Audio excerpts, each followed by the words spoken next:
You're listening to the Beans and Dice podcast, a podcast about how we game. Hey, folks, welcome to the Beans and Dice podcast.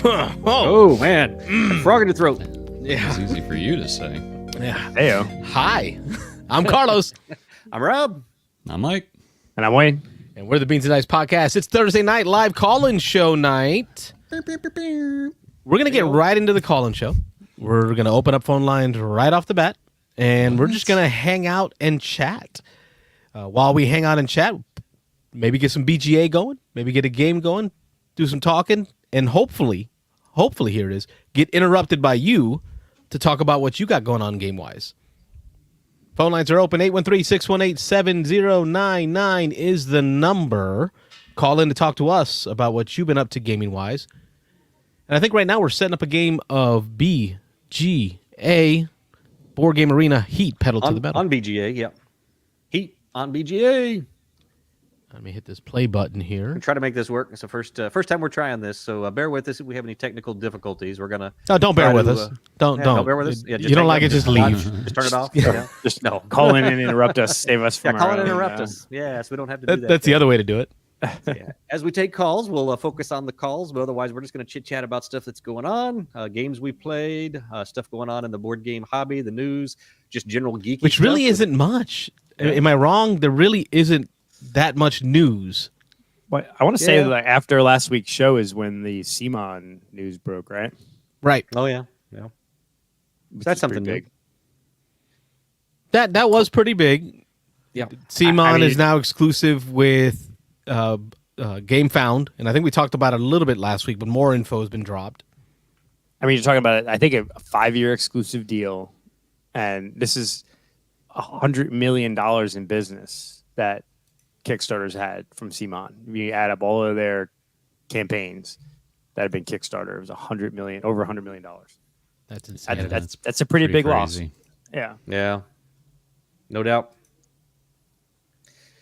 I'm going to try to do this on my phone, so as we're setting this up, I might be looking away a bit. Yep, and then you folks at home can see my screen, so I don't care if the guys see what I have hand-wise or otherwise. It's no bother to me. I've got nothing to hide. Yeah, this game's not so much on hidden information, really, to be honest. So, what are we doing here? doing We're drafting?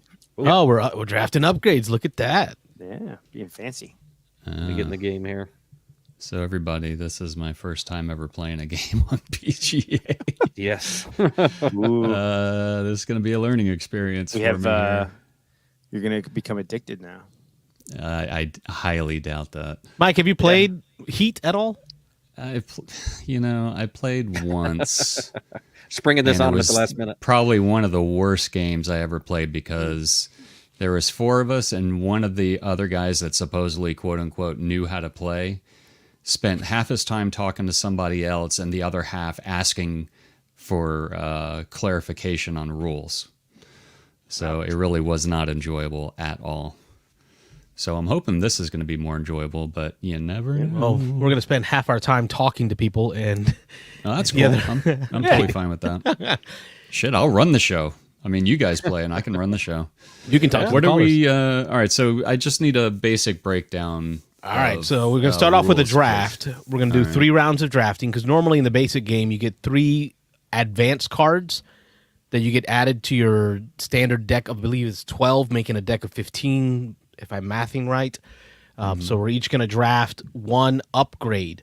Upgrades have either cooling, additional heat, impacts the turn speed limit, or it can have things like help you remove stress. If you have stress cards in your system. Okay. I'm drafting right now, and my options are I can get 4-wheel drive, which is a boost card, which means I have to do a random flip, but I get 3 cooldown. I can get a 1-speed body card, but it removes 3 stress, which is nice because removing stress is not normal, and you start with 3 stress, right, Wayne? Is it 3? Everyone starts with 3 on this track. Yeah, in your deck, I think. That's a nice card. Too, yeah. I think I'm going there. I'm gonna go with the body, and it's gonna give me a reduction of 3 stress and speed 1. And then Wayne will get to pick. And we got a call coming in. Beans and Dice podcast. State your name. Where you calling from? Oh, hang on here. Let me get this wire plugged in. I'm still not hearing anything. Is it just me? Hang on. Let's try All that remote again. tonight. Ronaldo, you there? Yep. Now we got you. Ron Frazier, how you doing? I'm doing good. Decided to interrupt your explanation of heat. No problem. Take over Interrupt the show. away. Yeah, so I didn't catch the show last week. I guess you guys touched on the big CMON news.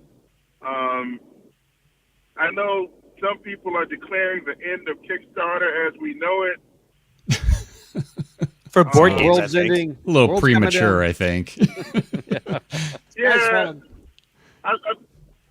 I think so too. I mean, obviously, it's a blow. But it's a blow, I think, that Kickstarter survived. Now, if CMON is just the leader in a trend of the, of the companies that do big business moving, then that's a problem. But I don't know if I'd call them the leader, Ron, because my understanding is Arcane Wonders is already there. Like Arcane Wonders is already exclusively with GameFound, right? They own GameFound. They own GameFound. Or Or vice okay. versa. Yeah. There you go. So yes, they are exclusive. Well, And Arcane Wonders is already a large, like, quality game company. Oh yeah, and they actually Smartphone. currently hold the highest crowdfunded game on GameFound as well. GameFound, yeah, which I think is ISS Vanguard. And Simon's like, hold my beer.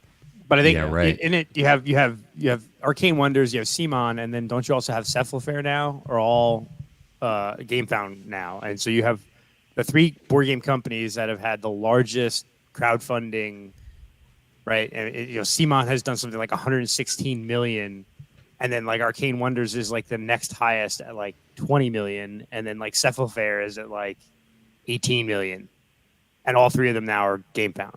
So that's $175 million in revenue. that's true. That's true. That's true. So Ron's right. The world is ending. This is the death of Kickstarter. Well, and I think though, Here that- comes.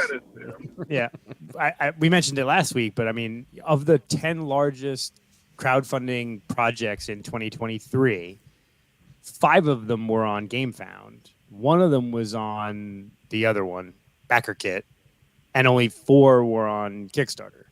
Go back 2 years, I'm sure 9 out of 10 or 10 out of 10 were Kickstarter. So they're, as far as board games are going, I think Kickstarter's in trouble when it comes to board games. But the video games and all that other stuff are so crazy. But I think board games are like one of the highest incomes for them as far as like types of.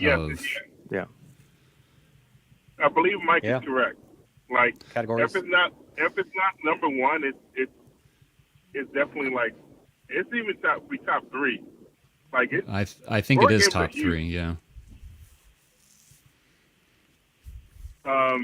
So it's interesting to have all this talk about the big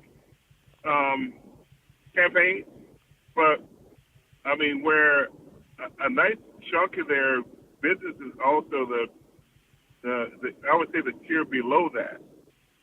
Maybe not the ones making millions of dollars on their crowdfunding campaigns, but how about the ones that are making 5 or 6 digits, right? There's a lot of those. Absolutely. And I think that's that'll be the next domino to fall, because the only thing that's keeping them from those projects from moving, like the Dice Tower. The Dice Tower tried Indiegogo one year, and it and I mean they met their goal and everything like that, but it wasn't as successful as it could have been. Kickstarter is that like I think that's the next domino to fall for Kickstarter, and how does a company that will make maybe consistently $100,000 move from Kickstarter to GameFound or BackerKit? And I'm guessing that like newsletters, like your other ways of communicating with your customer base, right? Like having a strong communication network that is not tied to Kickstarter. ConstantContact.com. Yeah, things like that. But think about it for GameFound, the drop that they're going to get from this, right? Like I can imagine I would maybe not majority. There's a lot of traffic. I will say, I'm sure I'm not wrong. Right. A lot of traffic driven to Kickstarter board game sections because of the communications from CMON and the regular, consistent Kickstarters that CMON does. So now they're going to be putting it out to, hey, you've done projects. Here's our latest project coming up, but it's on GameFound. And folks are going to be like, oh, okay, let me check out what else is on GameFound. Like GameFound's going to get a lot more traffic because CMON is there. I think the thing. Go ahead, Ron. I think that once that next lower tier of companies start to move, then Kickstarter will be in trouble. I mean, it obviously hurts, but like when you have to say like maybe dozens of projects that are making 5 or 6 figures on there, and those numbers add up too. So it's going to be interesting to watch, So yeah. So I think the thing I would say, Ron, or what your opinion on, and I think Mike too, with the big boys leaving Kickstarter, does that maybe give room for some of those smaller campaigns to be more visible? They don't get pushed down the page as much because they're not the newest, the hottest, the most grossing. Because I go to Kickstarter, I sort by the most popularity, I sort by highest grossing. Some of those other projects may get more visibility now without some of the big boys there. So there's that comment. The second one, I think I love the fact that GameFound is allowing like monthly installments. Like, some of these big projects that are $500-$600, you can pay it monthly instead of all at one time. Oh yeah. That was the other. Okay, yeah, that was another thing that I wanted to ask you guys about, because that is game changing. I thought that maybe if they would allow, like services like PayPal to be a form of payment, because they have their installment plan, or they have the 6 months interest free on purchase of $99 or greater. And I thought, man, if Kickstarter or a company would allow you to use PayPal as a form of payment for their crowdfunding campaigns, that would be something. But GameFound does it directly. That's big.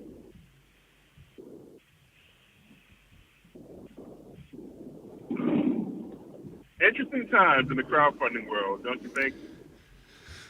Definitely. And the thing, I said this, I think, in the Discord, was that, I don't feel sorry for Kickstarter. They had plenty of time to make changes to their system, to target, board gamers in general.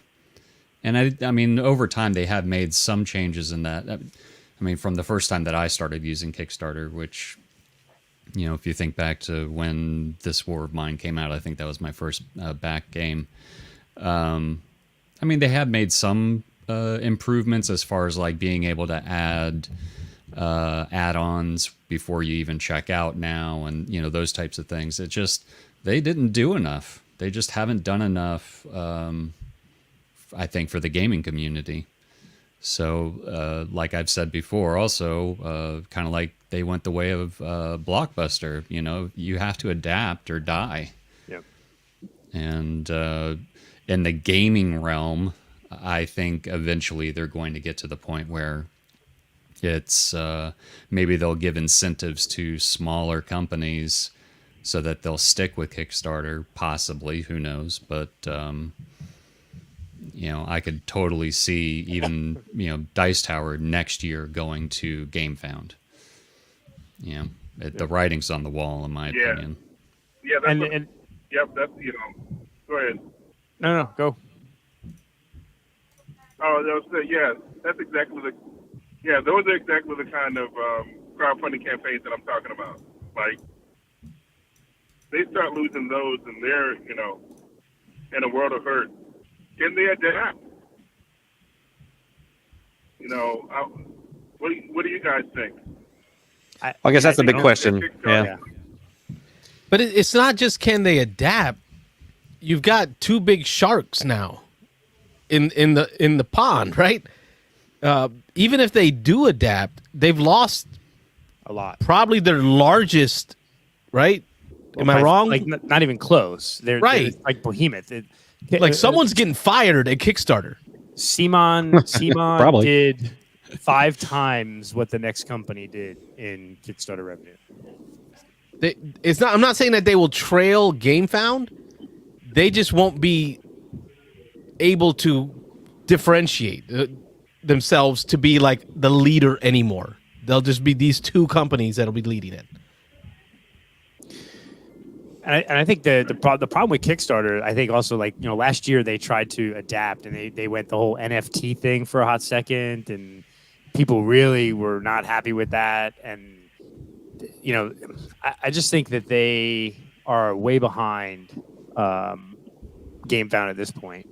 The interface hasn't changed at all in 6 years, 7 years that I've been doing Kickstarters, and from what you hear when you hear Bonacore and you hear other people complaining about the back end stuff, right? So we as the backers get annoyed at Kickstarter because of some of the BS that they're doing. I think what's worse is Kickstarter's pissed off the back end, the content, the creators of the projects are they're annoying. And I wouldn't be surprised if somewhere behind the scenes, 4 or 5 years ago, that Jamie had a bad experience with them and was like, screw it, I can just do this on my own now, right? Or something like that, 'Cause he had his first 2 or 3 things were Kickstarter, and then all of a sudden he switched, So I don't know if was it 2 or 3, maybe 2, right? Like he did not stay in the Kickstarter game long at all. Scythe and Viticulture, I know for sure. For Kickstarter. But I think he made a decision on his own. Like once he was established, he no longer wanted to rely on Kickstarter, I think was part of his reasoning behind that. I don't know if it was necessarily that he got burned.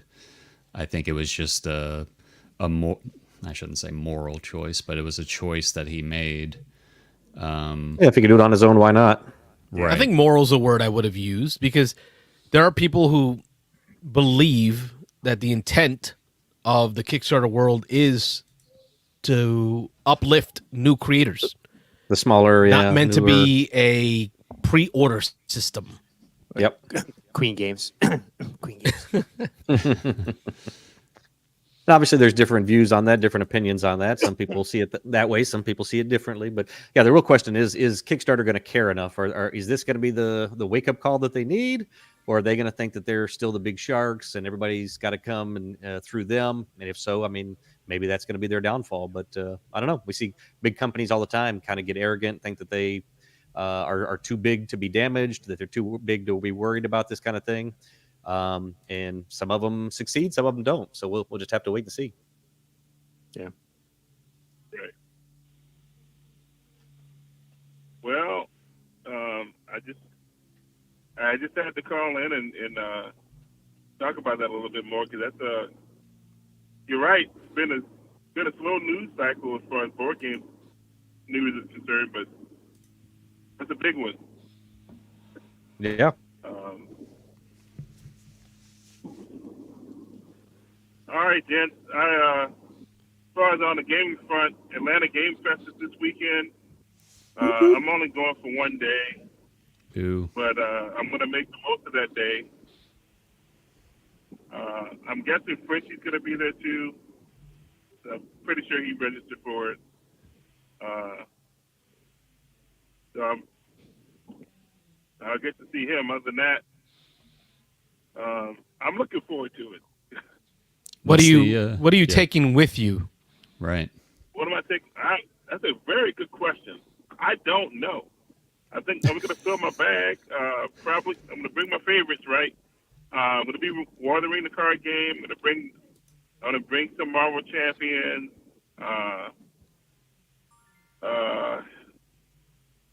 Maybe Dice Throne, Super Show. Lighter games like Can't Stop It. Seven Wonders Architects. That's always a good one for con filler games. Yeah. Yeah, and Heat.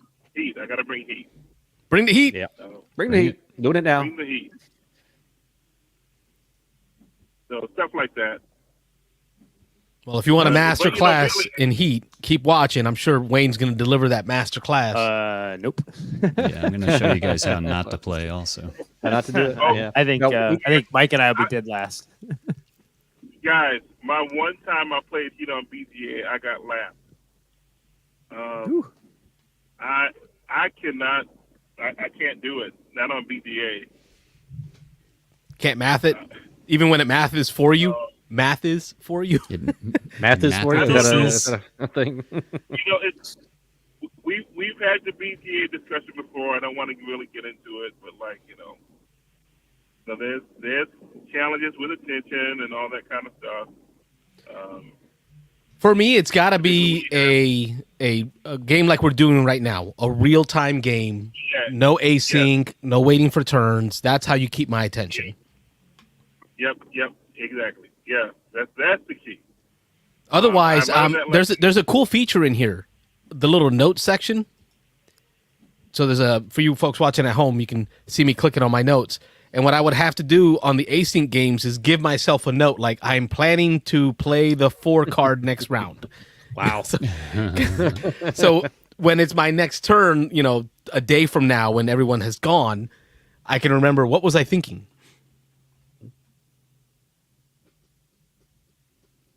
That's a good tip, Carlos. Hey, this is why we do the show. It's right here, upper right-hand corner is a little note. You can give yourself notes. You can clear your notes when you're done. I wish I had that in real life when I'm playing games, so I could remember what the hell I was going to do next. Carlos does. He brings keep his my little whiteboard right there. I keep my whiteboard. Anytime he plays a TI4, he's got to have that. Yep. He plans out his next 4 turns, writes them all down. Yes. Yeah. And I'll sit there because TI4, you got 7 other players going. Yeah. So while they're all going, I'm writing down next turn production, produce 4 fighters, 2, cruisers, 1 a land unit. Like I write everything down, and then somebody will do something crazy, and you'll see me erase it all. Like son of a biscuit. Start over. That sounds about right. That's how those games can go. All right, gentlemen, you enjoy your game. Other people call in. I know y'all are watching. Oh, Much appreciated, Ron. And if nobody else does, just call again in later. Have a good night. Ron. Have a good evening. all right, take care. See it. That's our buddy, Ron Frazier. Phone lines are open. 813-618-7099 is the number. Call in now if you want to interrupt us. Talk to us about what you got going on gaming-wise. Meanwhile, while we're doing that, we're just hanging out, talking, and playing games. We're on BGA. Yeah. If you want to watch a game of Heat being played, you can see me mess this up. Yeah. Oh man, I don't even know how to play. I'm just throwing cards down. Hey, you know what I totally missed? That first sector has the heat control modifier event, so you get a free boost in after the first corner.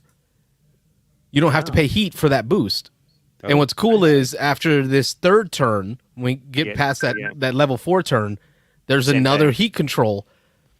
Oh, Beans and Ice Podcast. State your name. Where you calling from? Good evening, gentlemen. It's Jim from Tampa. Hello, James, Jim. how's it going? So I figured I'd come and talk about Escape Winter since, Wayne basically queued it up for me. You have There you to. go. You're our resident expert. Escape Winter? Well, So how You was win. it? We didn't. Yep, you've been to more than any of us, I think, probably. third year in a row? Nice, yeah, nice, I nice. think I've So only what do you been wanna to 2 know? myself. So we're lowdown. equal in the number of times that we've gone, but you are more recent. Yeah. Well, so I heard it was a little smaller this year. That was one of the things that came up on the Discord, and I know I'd mentioned it was a week or two ago when we were talking about it that it looked like the gaming area was a little smaller. They sold out, which was great. But what did you think of the crowd and the group that was there? Crowd seemed like the same crowd as the last 2 years. The gaming area was smaller, but I don't think it hurt. There was free tables all the time to use. Okay. Yeah, I think the other area was almost a little bit too big sometimes. I don't know if you ever stayed at the hotel, but the rooms at the other place was really bad. Oh, Yeah. that's a dump. These were much better. Yeah. That place Tell us was how a you really dump. feel. I think the last time I went, I stayed in the rooms there where the convention center, the room, where it was being held. I stayed with Dan, and my gosh, man, those rooms were rough. They were, yeah. Yeah. So a much better location The this rooms were time. much better. Location is pretty much just right around the corner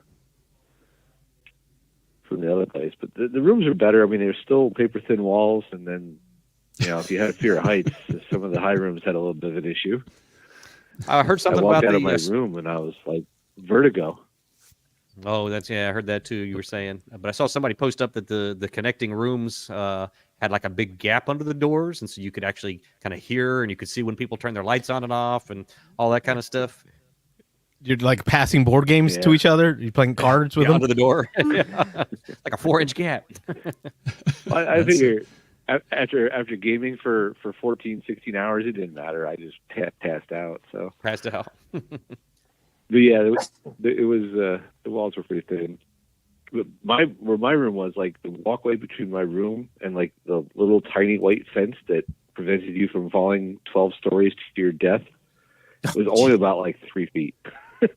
You're a tall fella, so Wow, yeah. your center of gravity is above that 3-foot mark. He's a little further to fall. It's like So I would not stay in that hotel if I was going to do some drinking. Gotcha. Yeah. all right. Note to Mrs. Odak: increase life insurance, book hotel. Step 3: profit. So that was an improvement. The game room was definitely smaller, but I don't think it was the same thing you get in just about every, conference center. There were these little tiny fruit flies. So like, in the old place, there was bugs in the room. Here, there was bugs in the conference room. Well, that would drive me crazy. So they were kind of annoying.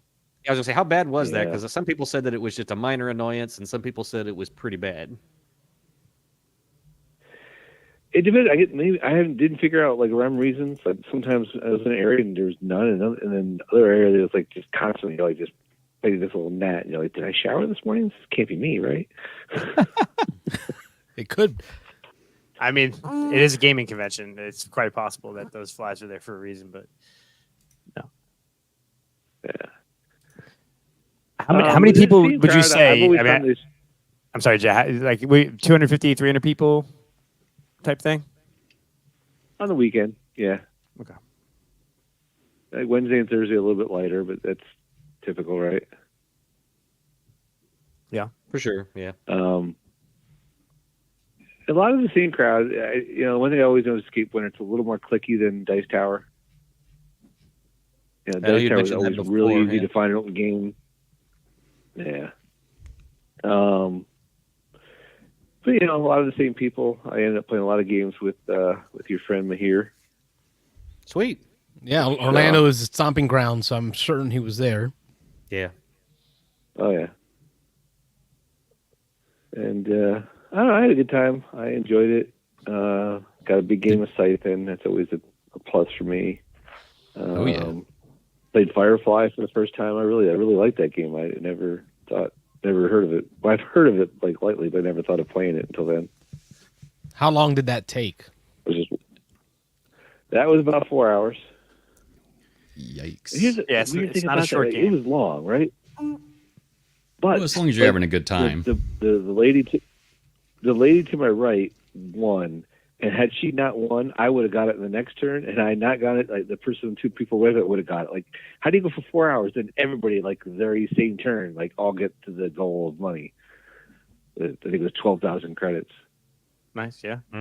It's definitely a long game. It's very kind of pick up and deliver, but it's very thematic. So if you're a fan of the Firefly TV show, you know, it sings with that, but it can be a very long game.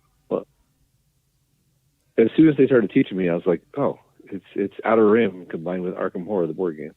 Mm-hmm. Well, you brought it up. I was going to ask, if you've played Outer Rim, I think our games, Rob, have gone, 3 hours of Outer Rim, like normal? 3+, yeah. So that 4 hour mark isn't huge in difference. Which would you pick next time? Outer Rim or Firefly? I'm a bigger Star Wars fan, but gameplay-wise, I would pick that. So if I was in it for theme, I'd play the Outer Rim. If I was in it for the game, I'd play Firefly. Nice.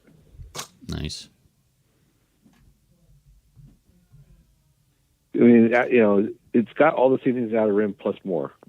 I think the cards are more in depth and more variety, and you're not just bounty hunting. And if you're putting in 3 hours, you might as well put in the fourth. Well, you guys know me. That's not a big deal. 4 hour game, good. I like it. Let's do several. That's light for you. He said several. He said several. Several 4 or 5 hour games. Yeah. Yeah. Talk a little bit about the food and stuff. Give me the lay of the land. Like fat guy like me, around there. Gotta eat. So definitely more food options in the hotel itself than the other hotel. Tons more than the Caribe Royale. They had in the tower where the rooms were, there was a little cafe that served Starbucks. And then in the main lobby, there was a little cafe that had pretty decent food. They were just kind of slow. So if you wanted a burger, it took like 20 minutes, 30 minutes. But a good burger, good tacos, good, flatbread pizza. And it was only right around the corner from the conference, right? So you had to go. And then of course, you're right on International Boulevard. So if you want to walk or even drive anywhere shortly, there was, all the same places that it was there before. I'd say it's a little bit more on the low end restaurants where this one is, as opposed to the medium end where the other one was. Okay. Right across the street from it is the what I call the bargain Brazilian restaurant. Oh yeah. I think it's called Minerva. It's the Brazilian style, but it's like half the price of like Fogo Chao. Okay. Oh wow! Imagine that. I found nothing wrong with that statement. Like there was nothing there that was all dropped me from going. You only enticed me. Once the food was good. The buffet was a little scary. I'm not going for the salad. And then they came out and they came out and carved the same meats you get at Fogo de Chao. It seemed to me. So Nice. If you're there just for the meat, save your money. I'm looking for the meat sweats, bro. Like I'm looking to have palpitations. Oh yeah. Good gravy. So man. Exactly, Mike. Gravy. Gravy. That's the key word. Gravy. outside of the food and the gaming, what was the vendor? Was there a vendor hall? How many vendors were there? I know there was Talk to us about flea market, those kind of things. So one thing I'll say is I think they had too much room for the vendors and not enough room for the flea market. There were vendors there, but there was only one game vendor. The rest of it was like dice and knickknacks, and it wasn't a big vendor area. The flea market was in a smaller room and it was really tight. I think I kind of gave up after 15 minutes because I don't particularly deal with crowds very well. That's what somebody said. The flea market was a And I didn't buy tiny it. area. It's always busy. But Yeah, go ahead. I didn't buy anything. I mean, that should be a telltale right there. That's huge. Was it the selection or was it just you weren't buying? I couldn't. It was hard to look at the stuff, and there was just so many people. I gave up. That's disappointing. Yeah. And being tall, I kind of peeked over some people's shoulders and didn't see anything that immediately interested me. And I said, I'm going to go back to my game of sight. But Jim, how many years of gaming have you been in? Like full in, like. I started just before the pandemic. So my first con was before the pandemic, and then of course the pandemic hit and everything like slowed down, and then as everything picked up after the pandemic is when I really got into it. Hey, we didn't get any sound effects on that, Mike. I just saw your car spinning off the road. Dude, that's the third time I've spun The out third because I time don't in know a how to row. play this damn game. we threw them to the sharks here. Sorry, Mike. We're playing the advanced modes too, and you're still learning the game. Now, Jim, you're right about that time. It's that kind of that question. Like, I think I have enough games, and you start becoming more discerning. I could see why you didn't make as many purchases. Yeah. Hey, I got just one game for the virtual flea market. And we talked about it a couple weeks ago. Great Western Trail, New Zealand. Oh, nice. Have you played that yet? I got to play. I'm actually hoping to play it Several times. tomorrow night at Awesome. TGG. Nice. Got to play a game in Nucleum with one of the guys that helped develop it. Oh, He wow. was more on the solo mode of it. Okay. So that was kind of cool. Got some tips from him. And he showed me some of his 3D printed stuff that he did for it, and I've spent all this week copying them. Thought I saw that you played that twice. Actually, you played it early at the con, and then you played it at the end. Yeah, Mihir and I played a 2-player game of it Sunday afternoon. Okay, nice. Still picking Nucleum over Brass? Oh, I played Brass Lancashire for the first time. oh, I saw that. Classic. How do you compare the two? I think Birmingham is better.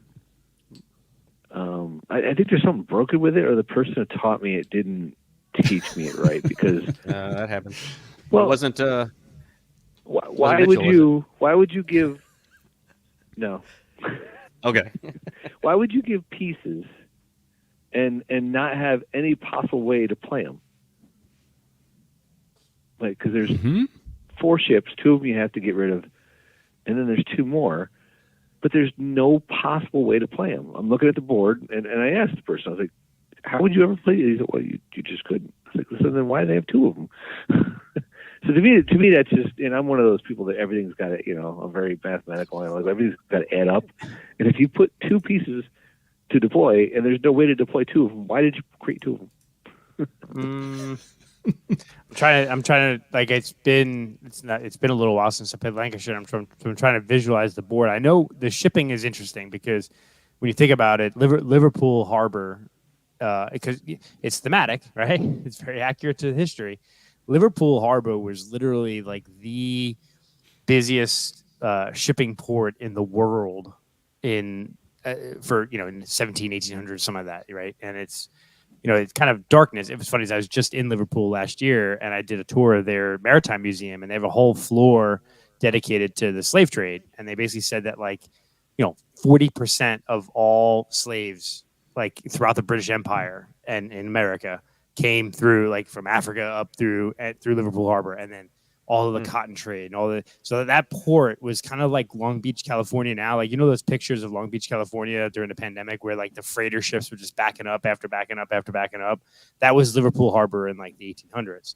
So I kind of remember that there is a way to play it, but it's also very tough. The shipping in Brass Lancashire is what makes it so much tighter and more difficult than Brass, because in Brass you could always just export to the various ports where you have beer, but in Lancashire you have to go to the foreign markets and ship out of the port. But Liverpool Harbor and that area is hard to get into. But is there only one board with 2 sides?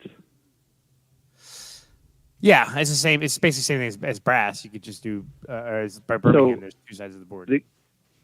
They give you 2 level 1 ships, right? And you can't build a level 1 in the second half, right? Right, you got to get through those. On both sides of the board, there's only one place to place a ship that is attachable by canal. The others are attached by railroad, which you can't build until the second half. Yeah, so if you want to why build have ships 2? in the first half, you have to get because that's how the historically was. They were ships that were just couldn't get into the port, so you have to you have to be the first one to, in the first phase, you have to be the first one to get rid of your ships, or if you're the first one out there, then go do other stuff. But if there's only one spot you could put the ship, why create 2 chits? For historical accuracy, according to Martin Wallace. All right, I guess just to emphasize that it was hard to do. I guess. Yes, absolutely. That just seemed wrong. Like there's just I get it. Like I get the historical part of it. Yeah, I think I'm with you there. As far as like the game, as far as like gameplay and board gameplay, like why would you do that, right? But like it because that's how it was, right? Like that's what I think what makes Brass like. We wanted to remind you how much it sucked to be around during that period. Right. Well, there's a couple other games I can think of that do stuff like that. Don't go with the shipping track. Or just be the first one there, don't go or there's the ships for points. Do the. I think typically what I do, the cotton. Yeah, I do cotton, and then I will do that. What is it called when you get rid of tiles? What's that? I forget the action. It's where you can burn a couple of tiles. Yeah. Idea generation, innovation, development, or something. Development, innovation, something like that. I'll do that. I'll do that a couple of times and get ready for ships for the second phase, because in the second phase, shipping is more open. Yeah. Really, like you don't. Sure. I like the Birmingham better. It's a little. Birmingham has a little more smooth, right? So Lancashire's tighter, and that foreign market, that changing foreign market, you get to a point where it's not as lucrative, and you have to time that better. So there's a little more trickiness to Lancashire than Birmingham, which is why I think Birmingham is higher rated now. But yeah. Okay.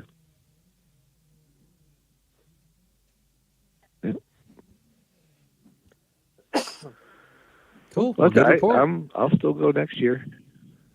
Yeah.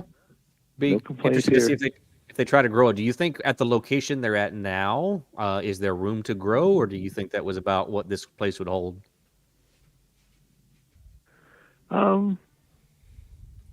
It's the other place definitely was more room to grow. I think there was nowhere near any way that there was like threat of running out of tables, right? So I think there's definitely room for more, just not as much more as the previous location. Okay, good to know. So I mean, they sold out this year, so hopefully next year less they'll inch up. opportunity. Yeah, less opportunity maybe where they can't grow is like if they wanted to do shows or special events. I mean, they had the one room where they did, the clock tower stuff and whatnot, but yeah, there's no real area where they're going to have like a dinner or a show, or I think they did one tournament.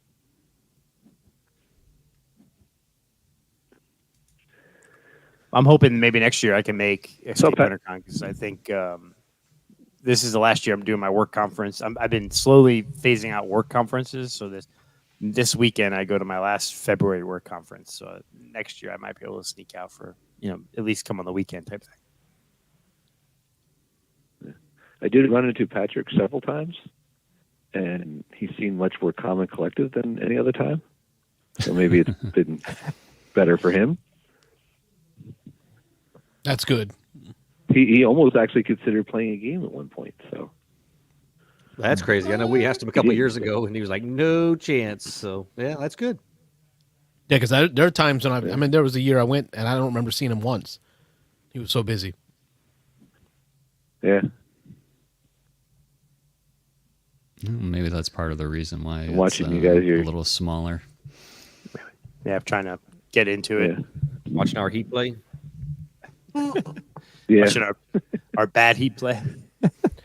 I had a good lead at one point, and then I ran out of heat cards in my engine, so I've been playing very conservative, and it's these last two corners have really put me behind.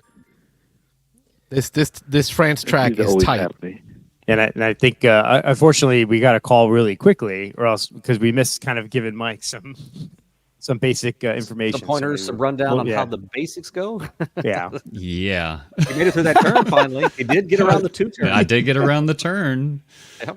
I think after we're done here with Jim, we need to give Mike a couple of a quick. No, it's too late now, fellas. I'm past that point. Yeah. You know, I'm probably going to get lapped here before I even finish my first lap. Yeah. Thank you, Tom Cruise. Thank you.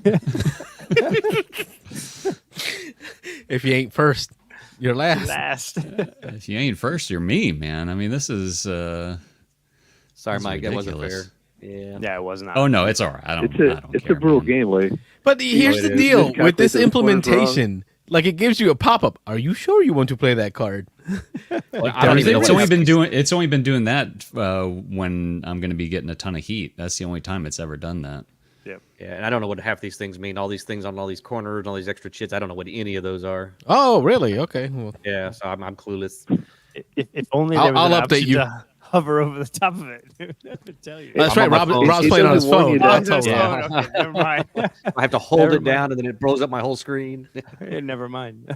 Yep. Oh well. No, but Jim, thank you for It doesn't warn you that, like, if you. Good. I think it doesn't warn you that if you get unlucky, you're going to spin out. Yeah. Yeah, Like it I did doesn't- 3 anyway. times in a row. Don't do that. Yeah. I was hoping there was a sound effect to go with All that right, spinning.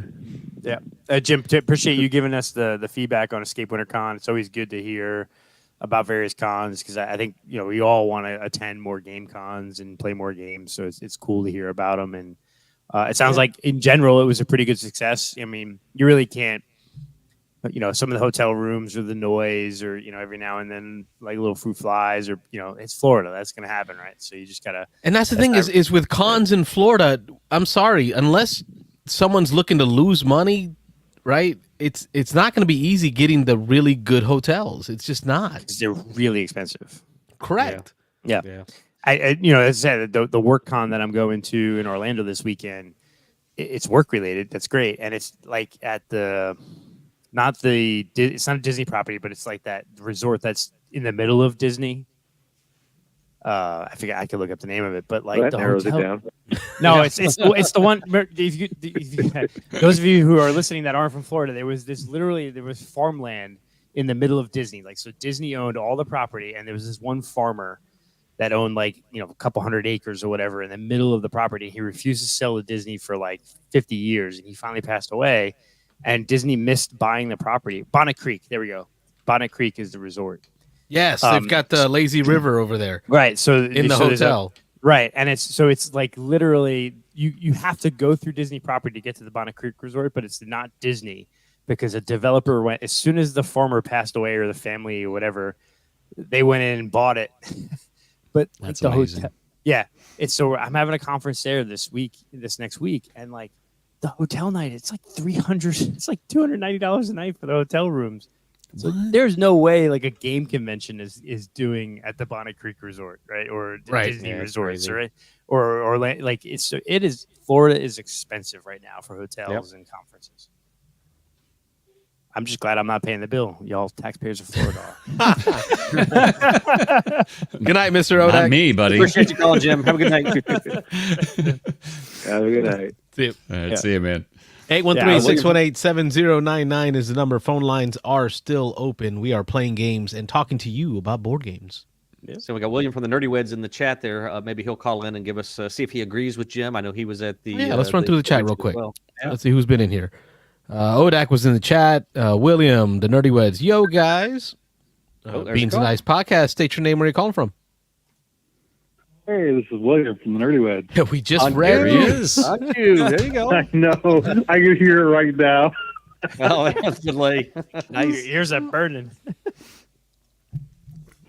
You were also at Escape WinterCon. Yes, we were. So, what did you get to hear all of Jim's segment there? Do you agree overall, or do you have any Yeah. differences in opinion? Yeah. I agree. There were some issues with the hotel. The staff weren't the greatest, but overall, I think it was a decent venue. Across the street, like you said, there was that Brazilian steakhouse, but there was also a bunch of other like little restaurants. There was a pizza place, and Sushi Express or whatever they called themselves, which was really good actually, and a bunch of other restaurants. Buffalo Wild Wings, walking distance. Okay, that's good. IHOP. That's good. A bunch of restaurants. That's good for like late night gaming. Some rolling rights and pancakes. Yeah, rolling rights and pancakes. It sounds about right. Yeah. Get your priorities straight. You heard the I order. To play a few. I got to knock a couple games off my list. Biggest one was Battlestar Galactica. Ugh. Oh, nice. I'm looking What'd at you the think game of that box one? and can't get it out. I thought it was good. I played my copy of it. It's definitely one that's gone. I think it's gone on my list of games that I can put in the sell category when we finally do a flea market. That's going to be that you'll get a pretty price for that, man. Yeah. Yeah. I know that the guy sitting next to me at the flea market there at Escape Winter, which I completely missed the flea market. I slept straight through that because I was gaming till 4:00 in the morning playing Wonderland's War, which was Nice. phenomenal. That's a great game. But we didn't start till midnight, and I was doing a teach at the same time. The guy sitting next to me paid $125 for it at the flea market there at the con. Yep. And then played it with me later that night. I was going to ask how you acquired your copy. Have you just had it for a while, or did you pick up a copy somewhere along the way? This is thank you for pitching that one to me because it's a great story. I was in Shreveport, Louisiana for work. I travel all over the country for work, and I was like, man, I'm bored. I'm at the hotel. I got off work early. I was like, let me go check out game stores or something. I didn't find many game stores close to the hotel, but I did find a used bookstore. So I went there, and I'm like, I wonder if they have any board games. Monopoly this, Monopoly that, Candyland over here. Nothing. It was barren. And I was kind of disappointed, and I looked up. At the top of the shelf, Battlestar Galactica sitting there. And I'm like, there's no freaking way. There's no way. And I got it for $30. Wow. Holy What? mackerel. How long ago did you say this was? It was like maybe 2 years ago. Nice. Wow, That's that's huge. Big find. It's insane. They had $40 on it, and they gave me $10 off. And she knew kind of because she's like, "Well, this is kind of going for a lot, but you know what? I'm gonna give it to you for $30." I'm like, all right, Wow. I'll take it. I'll tell you what, amazing. man. I'll die. I'll go to my grave saying this. Louisiana had some of the sweetest people. Like I don't think I talk about even the Taco Bell. How amazing the people, and how kind they were. Like I thought, I was looking around. Like, am I at a Chick-fil-A? Like this, You always find their good people to pleasure talk to serve me a beef burrito at this hour. Yeah, they got some. Hey, when you. No, I'm not gonna be mean. I won't be mean. Those Louisiana folks are some of the sweetest people I have ever met in my life. Sans New Orleans. Sans New Orleans. I've always had a good time. I've done a lot of bridges up in the Shreveport area, and all over Louisiana, really. But the other game I got knocked off the list was Thunder Road. Oh, love that it game. is on It my was wish awesome. list. It is on my wish list. I've put it in my cart, put it back on the wish list, put it in my cart. Talk to me, William. Yeah. I think you and I have a lot in Thunder common. Road, This was a Thunder disappointment for Road me. is good, clean fun. I had a great time with it. It's like Mad Max, Heat, kind of rolled together. The biggest danger to your vehicle is really the terrain around you, and then people slamming into you, knocking you off the map. That sort of thing. It's a lot of fun. And it's a very simple game. Just like Heat is a pretty simple game once you finally, have somebody explain the rules to you. Sorry, Mike. Right, exactly. That's what I'm saying. I've been watching you spin out over and over again.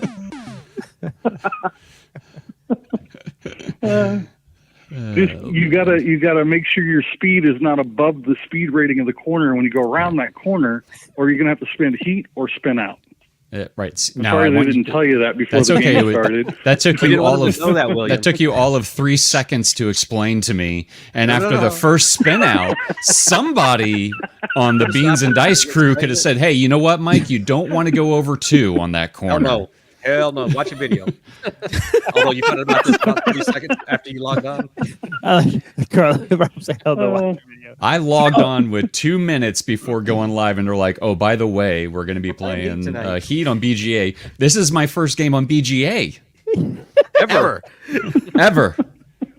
So You have to do it live. and they're playing advanced, so I don't even know. I mean, this is. They're probably like, we're doing "Hey, it live. F it. let's just screw over Lorenzo when he Epic, logs we're doing in." it live. Doing it live. Oh man, that's hilarious. Oh, that's great.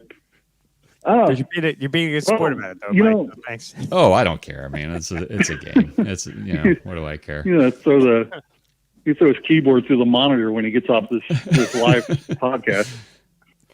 We're willing to take that What chance. was that? No, there's other thing. His monitor. Other thing I wanted to mention, Wayne and I and Keena have been talking about. Well, we've talked a couple times, like in passing. It's not like a big in-depth discussion that we've had, but we thought maybe it would be a good idea to maybe have a Nerdy Beans cruise, board game cruise, small group, get together with a library of games, all on the same ship. Be fun to put together, yeah. That'd be a cool thing. I think I've heard chatter before, like this has come up before, and there are people who've talked about it. So I'm certain you'd get a crew of people to go. Yeah, Wayne was excited about it. Keena got excited. Keena's a travel agent, so she'd be putting it together for us. Oh, nice. So, just kind of putting it out there. If you guys want to talk offline, not on a live show. Yeah. Well, Wayne asked me to call in. So. You got to remember my philosophy. They let me in the country once. I'm never leaving because I don't know if they'll let me back in again. Oh, come on. Oh, Wow. they haven't exported you yet. No, not yet. You came into the country Literally. from this country. I've been calling weekly, but they still won't do it. Yeah, Puerto Mike- Rico Mike's doesn't reporting exactly me to I mean, ICE I- every I week. know- country. I know most Americans don't understand the concept that Puerto Rico is America, but it is. Oh, you see the video of that guy getting harassed by the lady at the rental car because he didn't have a passport, but he had a Puerto Rican driver's license. And then the cop comes and tells him that because he doesn't have a pass. It was just insane. He's like, "What the heck?" No, But, Wayne's right. Like people don't know. I remember I was at They work just one don't day. Get it, man. I was at work, and one of our customers called in from Puerto Rico, and his bank was Banco Popular, which is the bank in Puerto Rico. And the agent next to me, I was just like a newbie employee, turns to me, "You're Puerto Rican, right? What's the exchange rate?" I'm like, "What, dude. Like mother after they use the dollar. What? We also use It's the dollar." 1 to 1. It's not like the Bohemian dollar. It's the actual U.S. dollar. People don't get it. It's Yeah. It's I'm like, really? Come on. This is why. I was let in once. I don't know if I'll be let in I again. mean, I always like to point out Captain America is really Captain Puerto Rico because you look at The that flag has uniform. got the star. At least once a year, that meme makes it back into my inbox. Like it's somehow somebody in my family shares it somewhere. Amazing. Going back to board games real quick, a couple exciting board games coming up. We placed an order on Arcane Wonders for our own copy of Foundations of Rome. So, pretty Nice. excited about that. That's a big one. They have it on a pre-order, going to ship at the end of April. And then the other thing is Thunder Road's coming back to Kickstarter. So Yeah, Yes, they're it doing is. expansion and everything. And an expansion. Yeah. yeah, they're having like a battle arena where you're sending your vehicles into like the circular Yeah, there's like a map little section, and Yeah, it's like an arena. All right, I'm gonna have to play this game. I know, Mike. We're gonna hear your poo-pooing in just a moment. Once William's off, I want to hear Mike's update on it. Mike's having trouble with this game. We can see why he doesn't. But I have a feeling it's Thunder the Road. people. Like a lot of the, It I think is absolutely. It's very group dependent, very much so. Yes, Because I loved I played this once. I played it once at Dice Tower East, and it was phenomenal. But I don't know if I would like the. Well, we could talk when William gets off too. But yeah, Mike and I will go back and forth. No, it's a very simple game. You roll your dice, Yeah. and you allocate those dice according to what they have, and you want to roll high because that's as far as your vehicle can move, as far as spaces. You can't move backwards. You run into an obstacle, you're dead. So it's pretty fun. It's pretty fun. I had a good time with it. I'm looking forward to playing it again. Yeah. But I've been told I have to free up space on our shelves because it's gotten excessive. So look down a list of games to get rid of. There you go. That happens. Yeah.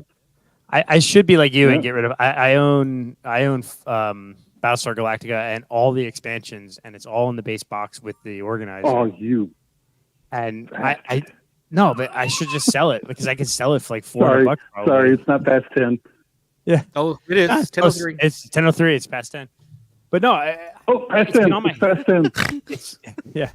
It's on my shelf. I should sell it. I think I really should because I can probably. We got to get play it before you do, $300. though. I've never played it, so Yeah, but it's like I'm never gonna play it enough to warrant Do it. yourselves a favor. Play it 5 players. Don't play 6. 4 is okay, but 4 and 6 players, you get this weird card that is a sympathizer card that can kind of throws somebody in jail if your resources are below red when the card comes out, then the person becomes a Cylon. If your resources are not red, or if they are red before the card comes out, I probably got that backwards, but if they're red, they announce themselves as a sympathizer and immediately get sent to jail. I'll tell you what, It's a William, pain in the butt to get people out of jail. What you sounded like right there is what I sound like every time I see like a coral snake. Like red is dead, yellow next to fellow. Do I touch this snake or not? next to fellow. I might be wrong. You shouldn't touch it. Either way. Okay. Yeah, just don't touch the snake. Don't touch the snake. Florida. No, it's a good game. I think Unfathomable actually played a little bit better. I think because Unfathomable, the bad guys can directly interact with the other players. Whereas in Battlestar, if they out themselves as Cylon, they go to a completely different board that they're playing on where they get to activate, super catastrophes and other actions on that board, but they don't actually directly interact with the good guy players. So I think that aspect of Unfathomable is actually a little bit better than Battlestar.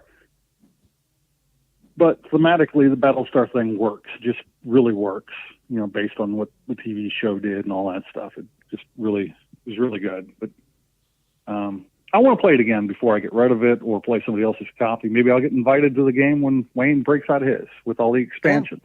That'd be fun. Yeah. The No, problem but is, guys, like, I'm not going to tie you up any longer. Yeah, go ahead. Much appreciated. Yeah.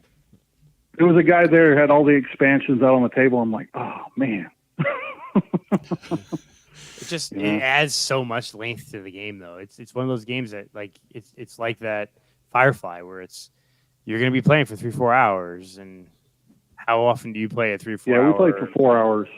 Yeah, it's that 3 to 5 hour. I don't mind a long game. I don't either, but I'm how like many Jim, I don't mind a times are long you going to game. play that? Is it worth? Like for me, it's like I should sell this game because I can make $300-$400 for it. Because how many times over the next 10 years or 20 years am I going to play this 4 or 5 hour game? And and who knows? 10 years from now, nobody will even care. Right. You might not get anything for it in 10 years. Right. But people right now are willing to spend it. If it's occupying space on your shelf and somebody else can enjoy it, then, that's the way I'm looking at it now, kind of matured in my old age. I mean, a board game collection, it's over 400 games. kind of look at it and go, I don't need all these, Not bad. despite what my T-shirt says. Yes, I do need them all. Yes, I do need them all. Yes, I do need all these board games. Well, gentlemen, as usual, it was fun talking to you. And we'll continue watching you guys murder poor Mike here in this Lambs game. to the slaughter. Hey, he's made it through 2 more turns, by the way. He's made it, Yes. He did. hang of He it. did without spinning out. This is correct. He finally learned a rule that was kind of vital. Yeah. Rules, blame them. rules, whatever. We'll blame Carlos for that. I just assumed everybody told had him to learn about- how to play. Have you told him about his free boosts he gets on the green pluses? There's a button. I'm sure it told him. AKA the adrenaline. Here's the thing. They could have explained every Don't rule tell to it. me to the T, and I would still lose. So it doesn't matter, Rob's over there like, shut up so he doesn't win. There's no chance of me winning. What are you talking about? All right. When somebody's explaining rules to me, I kind of space out. And I'm like, they're still talking, and I haven't heard a word they've said for the last 5 minutes. I just want to start playing this game. Yep. And usually after about the first round of seeing everybody take their turn, I know what I'm doing. There you go. It usually works out pretty well for me. And I think it's that way for a lot of folks with Heat. Like Heat, it's very simple. Like the rule set is very simple, but just it's so abstract that when you say it, you got to like see it to be able to get it to click. Oh, another game I got to play that was really good was White Castle. I heard good things about that. I don't remember who the been I've developer heard was on mixed that. reviews on that one. Yeah. Oh, really? Yeah. I've heard mostly good. I think that, once you understand what the symbols mean, it's one of those games that they printed it to where they have like a rule book in like every language they could print it in. But once you know the rules and what the symbols mean, there's no writing at all on the board. And apparently that's the way it is for this publisher. Like every game they have, there's no writing. There are numbers and there are symbols. So that was pretty good, Really enjoyed playing it. I played that twice. What's the playtime on that one? With a teach, roughly about an hour or so. Okay, not too It horrible. goes pretty quick. There are 3 rounds. I think if everybody knows the game and knows how to manipulate the pieces and the dice and all that, I think that the game could play 45 minutes or so, half hour, That's what I've 45 heard. minutes. About If 45 minutes, everybody at the table knows what they're doing. But with the teach, it was about an hour to hour and 15 minutes or so. Everybody at That's the table not had to bad. be taught the game. And I had only played it once. So kind of blind leading the blind. But I muddled through it. We had a great time with it. So, Did you feel it was Overall, I meaty think enough? The Escape Winner was great. So for an I hour of play? I think so. I think that it had enough on it to. I don't know if it's got a huge amount of replayability, even though the cards are random and things can play out differently. I think that if you were going to sit and play that game over and over and over again, it might get a bit stale. But if you're going to come to it, every few weeks or so, or not just keep playing it over and over. Like sometimes we get a new game and it's great, and we play it over and over again, and we're like, well, this ain't got anything left in it because I figured out the puzzle. It's got enough variability in it where I think you could play it quite a few times before you get to that point. But I don't know. I kind of rambled there. That's all right. That's what we do. It's all good. That's what we do for 2 hours every Thursday. Yeah, I know. I watch. And we thank you. I don't always call in, but I do watch quite a bit. Much appreciated. I appreciate you guys. Thanks, man. And you guys need to get some more subscribers. Get up there. Come on. It'll happen Let's go. one day. Trying. We're getting You there. guys are doing great. Appreciate you, man. Thanks, man. Thanks, William. You Have a guys good night. deserve all the success. Thank Have you. a good night, guys. Have a good weekend. See you. See it. Phone lines are back open. 813-618-7099 is the number. Here's with Jim Odak. Cruz, do it. talking about. I think the good thing with William and Keena living in the Tampa Bay area with us is we could literally do a cruise right out of Tampa Harbor, one of the smaller like Royal Caribbean ships, and just do it during spring break or do it like right after the school year's over. Like, you know, because I know a lot of us in the Tampa Bay area have like family and things like that. So if you kind of, it doesn't even have to be a long cruise. I mean, like a little 4 or 5 dayer. Yeah, we'd be more interested just on the days at sea. We'd be playing games and stuff. So I mean, the ports of call aren't going to be as important to me. Right. And I'm there to game. So. And that's kind of the good thing about when you go out of Tampa. Almost all the cruises out of Tampa go to Cozumel, and it's like I've been to Cozumel so many times in my life. I will be on the ship. I'm not even getting off the ship that day. Yeah, that's one place I want to see, but I've never cruised. So, but yeah, and that's perfect for me. And my wife's all in. She was all about it. So that's one chip down for me. So that's good. Carlos, you could just leave your older boys behind. I don't know, man. I don't know. You got too many. I like the idea of food. Food, like you get me with the food food everywhere. You got to get the right ship if you want good food, though. Royal Caribbean is usually pretty good. Taco Bell. I mean, come on, Taco Bell. Yeah, that's my standard. You haven't been on a cruise. That's my yet. standard. Yeah, it can get pretty bad, depending on which one. Yeah. Usually Royal Caribbean is pretty good. Even their smaller ships are decent. Like you won't get bad food there. So that's pretty cool. I mean, it sounds like Escape WinterCon was a pretty good success. I mean, it wasn't like, you know, Gen Con, but it was pretty damn good. Is what I'm hearing. Yeah, it sounds like people enjoy themselves for the most part. I mean, anytime you can not super expensively sit around for 4 or 5 days and just play, you know, as many games as possible, what could go wrong, right? Chester Wilson's got a throwback here to the Escape WinterCon hotel with the door gap, 2 rooms and a 2-inch gap and a boom. And a boom. New game. Let's see. Chester says, I play Outer Rim solo in under 2 hours, mostly lose. Okay, well, if you're doing it under 2 hours solo and losing, probably. Yeah, I can see that. Oh, I messed up. Are you about to spin out? You spinning out? I did not math that right. Uh-oh. I mathed 4 spaces. I needed 2. It was 3. Oh, 3. Oh, I needed 3, and I went. And this is the one that Mike spun out of because the corner is reduced to 1. 3 times. No. Oh, that's what that means. Okay, I wondered why I had problem. I took a heat going around that one. Yeah. Okay. Yeah, it's -1 to that corner. The following sector, Rob, after the corner that's 4-speed has the plus boost.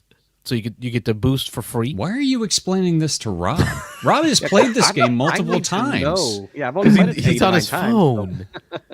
Oh, is that what? So, Mike, if you were on your phone, you would have gotten a game. Yeah. Do better next time. Mike can hover. Cursor hover. I can't believe I messed that up. There went all my heat. I had 5 heat collected. I was going to use them in the last few corners to go. Well, there goes my game. All the way from second to last place. The bot is that's all. So you can't lose heat in the first round.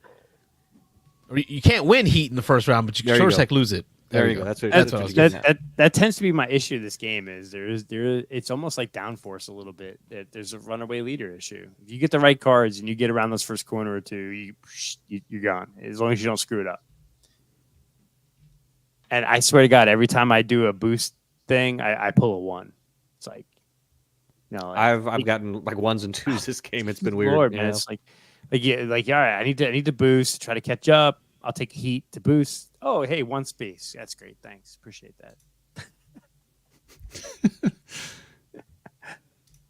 Anyway, so I know Rob and I went to a game day this past weekend, right? And then 90 tacos. Remember? No, not 90 tacos this time, but good food and good games. Yeah. Really good games. Yeah, we played. First thing we played, Duel. Splendor Duel. Yeah. First time either one of us had ever played, so we got out the rule book. Michelle gave us a quick teach, or well, I should say maybe she jumped in a couple times to help clarify a few things. But yeah, that's I can see the appeal in it now.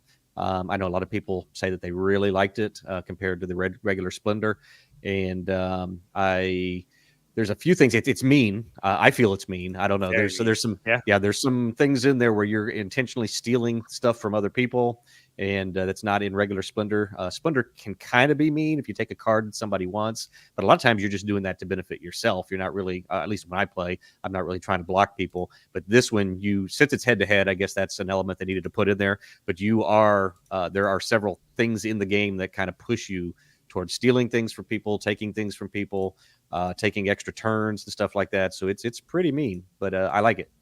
Yeah, Big it's surprise. really good. Yeah. Is there anything that breaks the tempo in the game? Right, so like I know, like Seven Wonders Duel suffers from at least without the expansions, a prescribed like tempo. You know, you take, I take. Certain cards in the game that when you complete them, I always want to say build. You're not building them, but when you complete them and play them, they have a go again. So you get to take back-to-back turns, and so you can really at the right time you can maybe bank that card, reserve it. Your opponent forgets you have it, collect some chips, some gems, and then play that card at the right time. Get it on the table, get to go again, back-to-back turns, steal something that somebody else might have been looking for. So yeah, that definitely breaks up the tempo. That's probably the main thing that would skip you from just being, I know what you're talking about, just that back and forth. You can kind of math it out. He's probably going to take that. I'm going to take this. But yeah, in this one, that go again can change things up. I like the. I'm still figuring it out. I mean, Rob and I actually are playing. It's on BGA now, so Rob and I are in a game on BGA.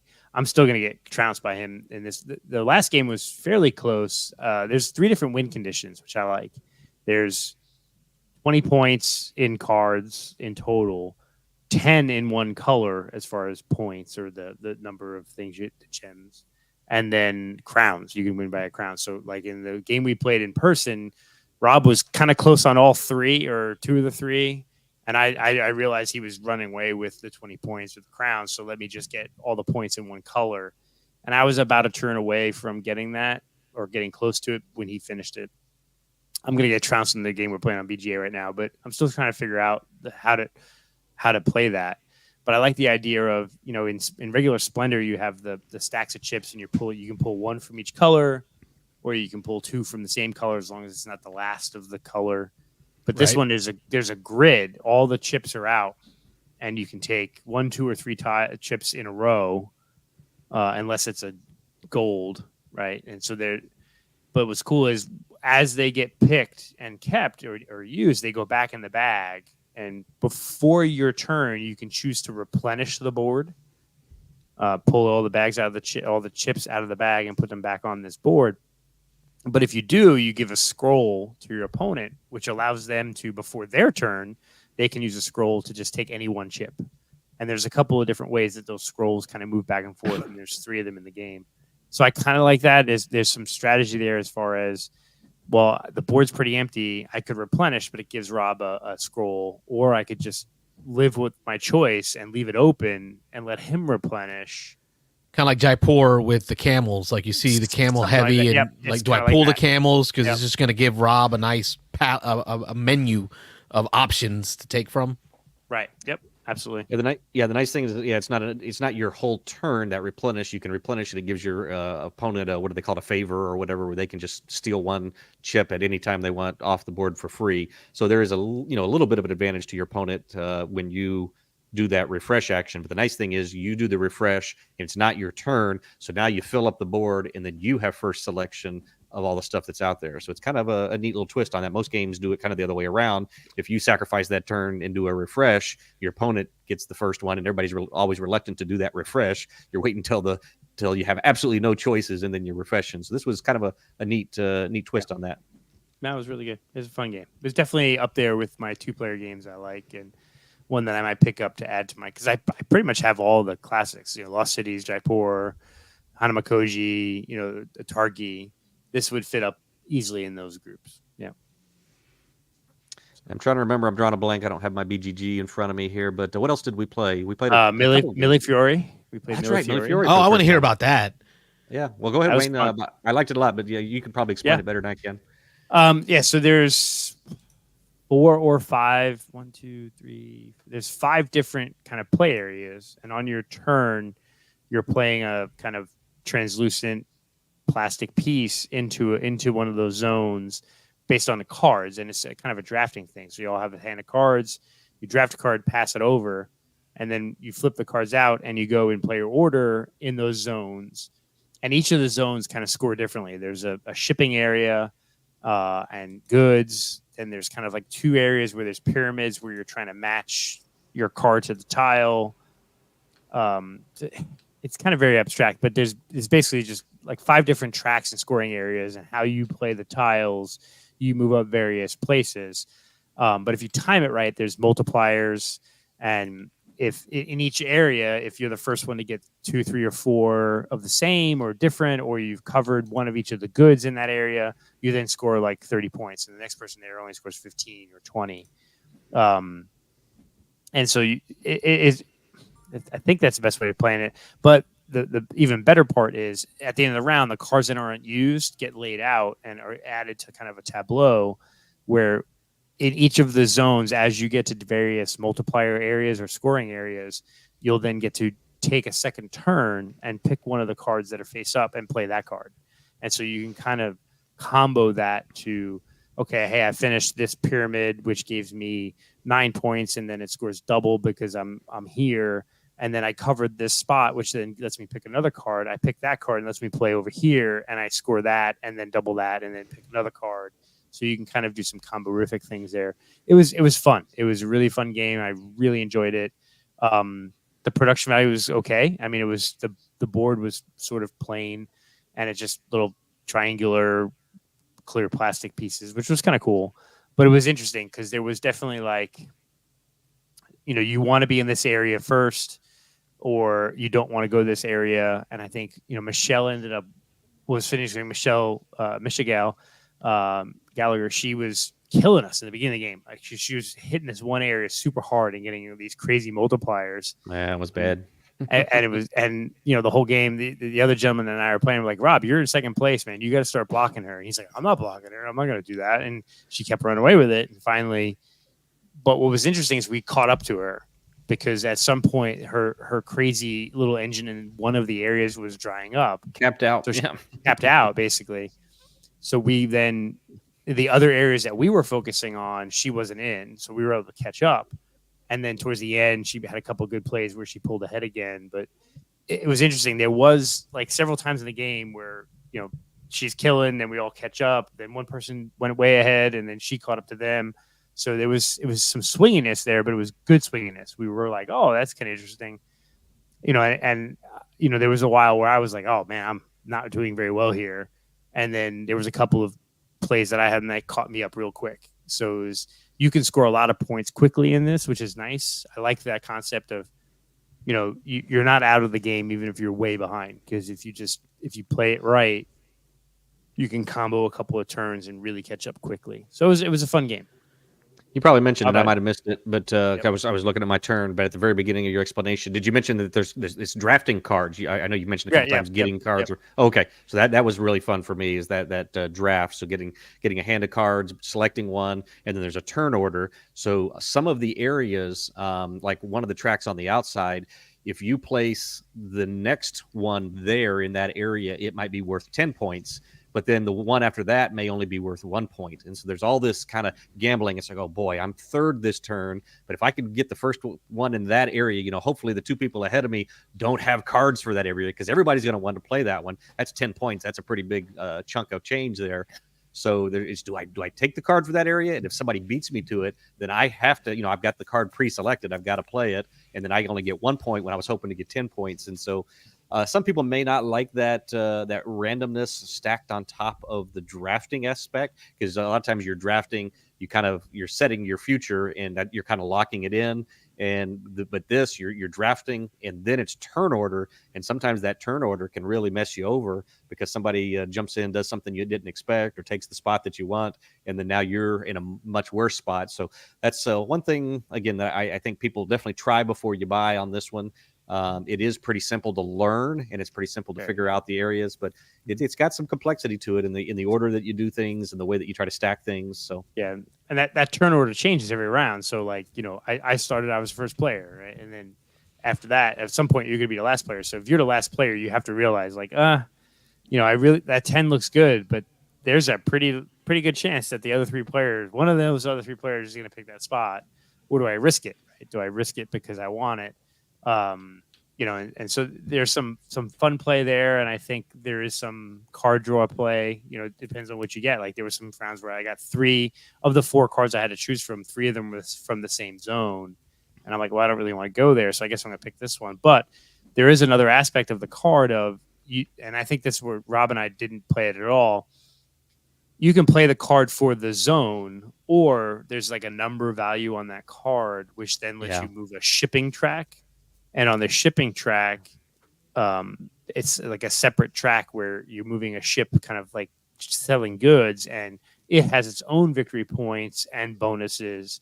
So like, okay, well, let's just say all 4 are for this one area and I'm not in that area. Well, I could take the 1, the 2, the 3, or the 6 and move that much on the shipping. And, if I move 1, that gives me 10 points. Or if I move 3, it gives me a redo or, another turn. So, okay, well, I'll give up that card for that purpose. I think that's where we missed that. I think for most of the game of if you don't like your drafting choices for the areas, just move your ship. Right, and I blew that part of it. That's how I raced out to. Me and Michelle were at a pretty good lead there early on. I missed the explanation part where every card in the game can be played just to move your ship. There are certain cards that you play that move your ship a certain number, and then you get to place a tile in an area. And I thought that was the only way to move the ship. And so I kept getting those cards, and so I flew up the shipping track. I hit the end of that track about a third of the way through the game, and then I couldn't move anymore on that track. And then Michelle played a card and was like, I'm just going to move 2 on that track, even though this is for a different area. And I was like, oh, you can do that? And so I thought it was going to be a lot harder to hit the end of that track. By the end of the game, everybody was at the end of that track, and I was there too early on. And so I should have been doing things in other areas of the board. And then that's where, at the end, actually, Michelle almost lapped me. She finished like 10 points behind, lapping me or something. So that's definitely where I blew the game. But it's a live and learn. I played. I figured that out. So next time I play, I won't do that. Yeah. It was definitely a fun game, but I think I'm in the try before you buy. Like I would, Oh wow, I would absolutely play it. Yeah, it was because I kept hearing such great things about it. Yeah, it was, and really a lot hot of what for a you couple guys months. talked about here gave me some feels of Endeavor: Age of Sail. Right, there's some moments. Let me tell me if I'm crazy. You talked about deciding when to get into certain areas, right? So like you're enticed by a little thing you got going in one area, which means maybe you don't jump into another part of a different area, but by the time you go to get in there, it's too late. All the good stuff's taken, right? So you got to know when to diversify, right? When to spread out. Most of the areas get better as the game goes along. That's definitely not the case for all the areas. The track on the outside is very variable, and it jumps numbers 1, 2, 3, 4, 5, and then 10. I think it jumps from 5 to 10. There's only a couple of 10 spaces, but that's very variable. And again, that's that whole gamble of depending on where you are in the turn order, whether you might be able to get that or somebody might beat you to the next thing. But most of the other areas, there's the pyramid area where everything's kind of building up in triangles, and the best things are at the top of that area. There's the shipping area, the goods area that tends to get better as you put more things there. I guess the comboing part at the top where you get points for however many connected tiles you have. That doesn't necessarily get better, but I guess it kind of does because as you get later in the game, if you can get a longer streak of connected tiles, you can keep that multiplier. Well, not a multiplier, but you keep that addition going up. I add one more, now I get 6. Next turn, if I can place another one, I get 7 points. If I can place another one, I get 8 points, as long as they're all touching and connected. So almost all the areas get better. I would say with Endeavor, I see what you're saying, Carlos. Yeah, there's choices of when do I get in, when do I get out, when is there not a good time to go there. This one, if you get the right cards, it's always better to go there later in the game, I think, for almost all the tracks, almost all the areas. So it's a little different that way, but yeah. Okay, so that decision point isn't exactly the same. Yeah. That's a decision point that I really, crunchy one that I really love about Endeavor is that deciding of, do I just keep taking from this one area that I'm doing well in, or do I split off and diversify and follow somebody else somewhere?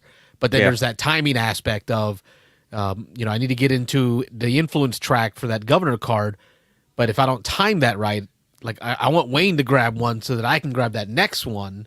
Sure. Right. Those are some of the feels that I heard when you guys were explaining it. There's some of that. It's not as complex as Endeavor probably. Yeah, but, it's pretty light. I had a fun game. It was definitely one that I would play again, but I don't know if it warrants a space on my shelf.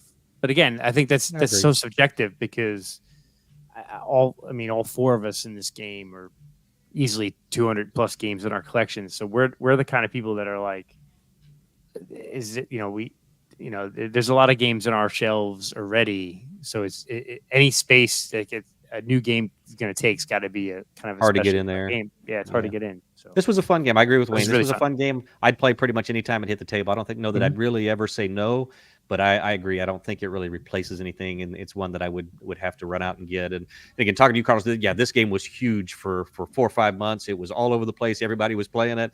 And then it just completely disappeared. I hadn't heard about it for months until it showed up at Michelle's. I was like, "Oh, yeah, that's one that I wanted to play back in the day. Let's get that and played." And so I like how he says "back in the day," like 6 months ago. That's back in the day in game board speak. Come on. Yeah. I know. What you been up to, Mike? Sorry, Mike. Good. I'm sorry. What? What you been up to, Mike? We got you back. You've been out working and grinding. And been busy. Just been very busy, man. I was in Portland, deployed out there a little while ago, and then I don't know. It's like getting into personal things, but something happened mentally to me when I was out there. Granted, it's a catastrophe. I worked Hurricane Ian, which was way worse than what Portland was, and that didn't even faze me. But for some reason, I don't know if it was just Portland itself or I did not care to. Oh man, am I going to spin out here? I did not care. Yep, I am. I thought. Corner. Oh, man. Curse you too, corner.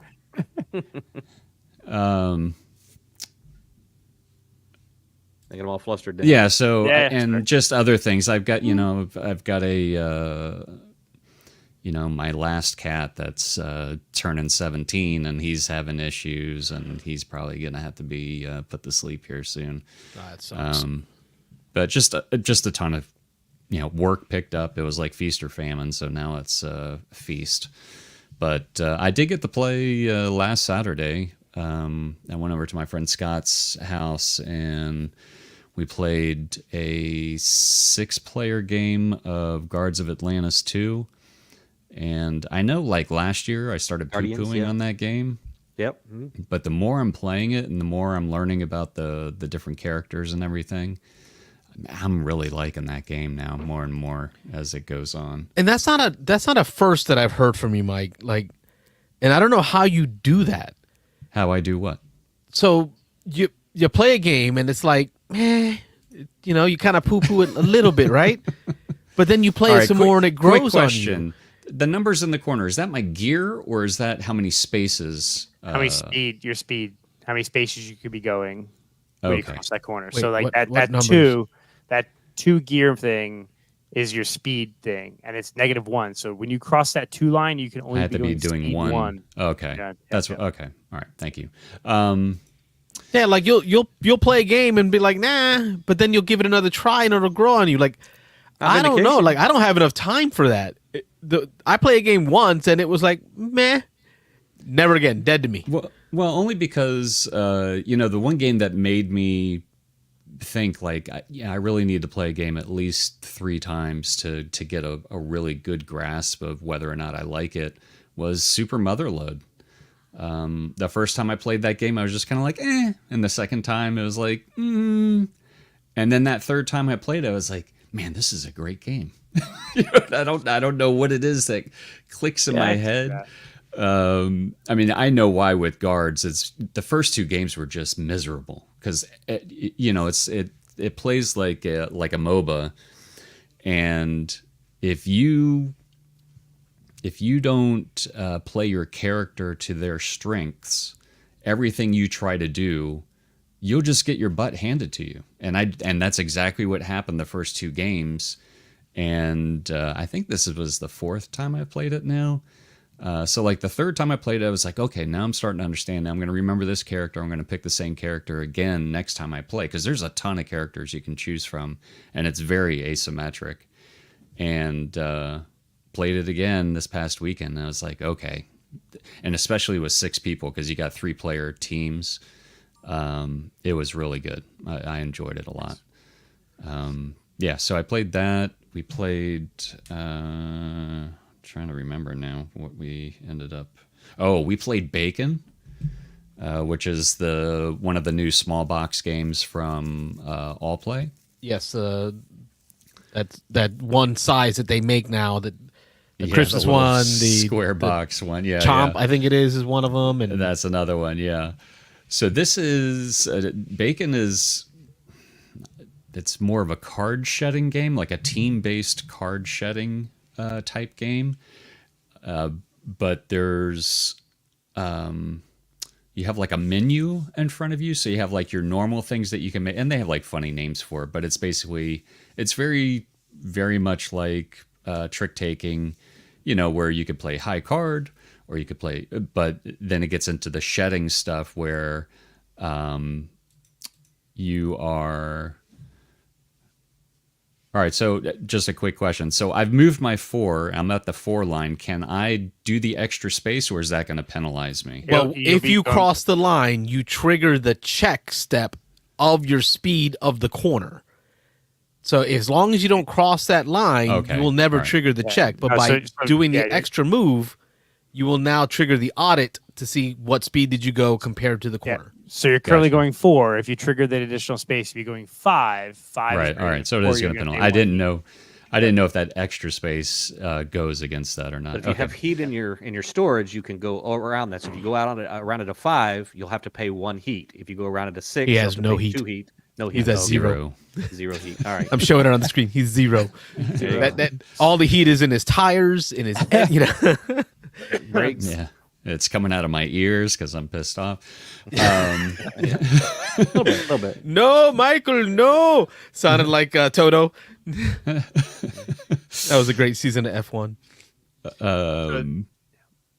So anyway, Bacon. So you can do like your normal tricks or your normal shedding. You can do like 2 pairs, or you can do 3 of a kind, and there are suits. But then there's like the trump type shedding stuff that you can do, where you can do like 4 of a kind, 5 of a kind, like a royal flush type of thing. And it's basically you're playing, like if I played 2 pair, let's say I played a pair of 3s, the next person has to play a pair of whatever, and if it's a higher pair, then obviously then they're going to be winning the trick, and it goes around. Or you could pass and hedge your bets, and you can get back into the game even though that you passed on that one. And then if So kind of like Scout, if it goes around and no one's beat the high hand, they win it. then that guy wins the trick, right? So when the scoring starts is when the first person on your team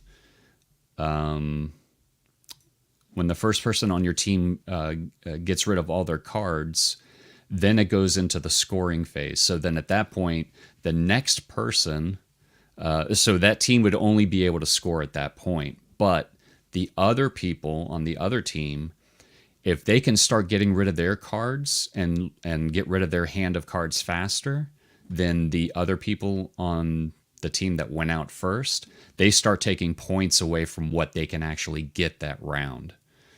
So it would be like if I went out, the next person on my team, if they actually got out next, we would get 8 points for that. But if somebody got out before then, now they can only get, I don't know, it's like 6 points or something like that. Oh, so you're trying to time your shed to be near each other.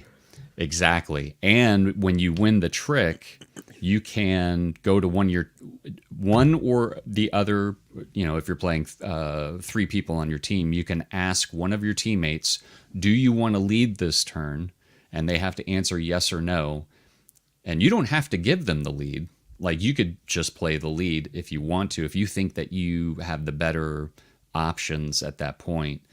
And it was a very enjoyable game. It was really neat. Just the trump, like, because you don't have to follow Trump. So like somebody would throw down, like say 5 of a kind, like 5 9s or whatever. And then because you have 2 bacon cards that are wild, so you could play them as any suit and any number. And, then the next person could throw down 6 9s. And then the next person could throw down, whatever. It snowballs into this where people are like, "Oh my god!" They are like freaking out during some of the moves, and it was just a good game. So, And it's only a team play. I believe it's only team play. Okay.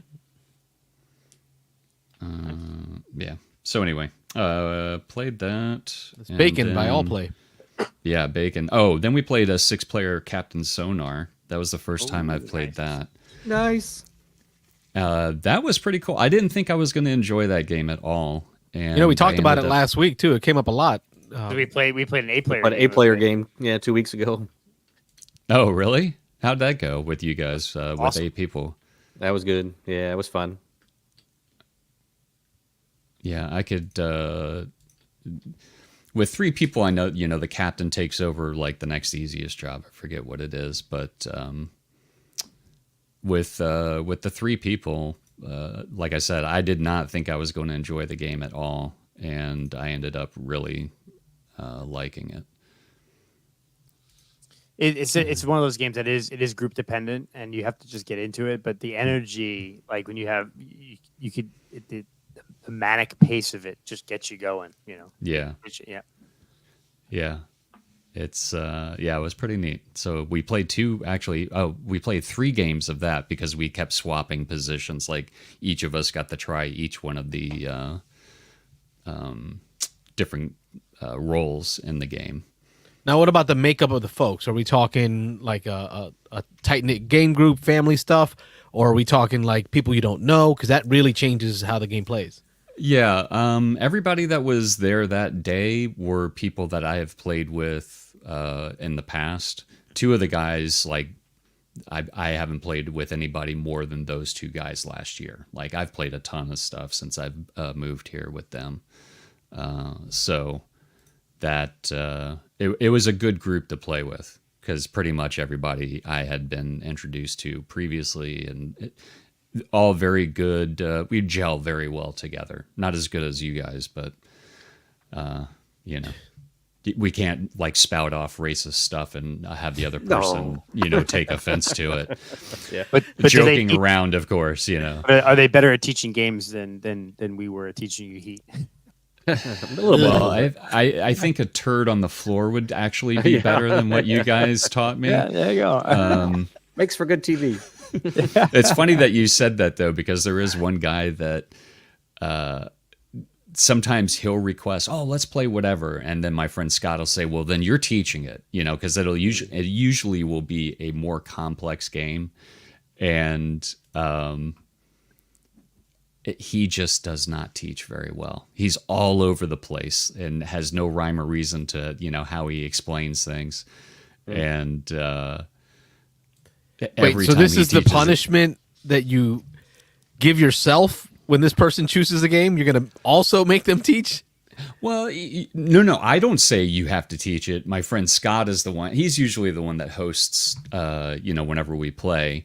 And then the other guy that I play with the most, Sean, Sean will say, "Oh, let's play whatever." And it's usually a very hard game. And then Scott will say, "Well, then you're teaching it at that point."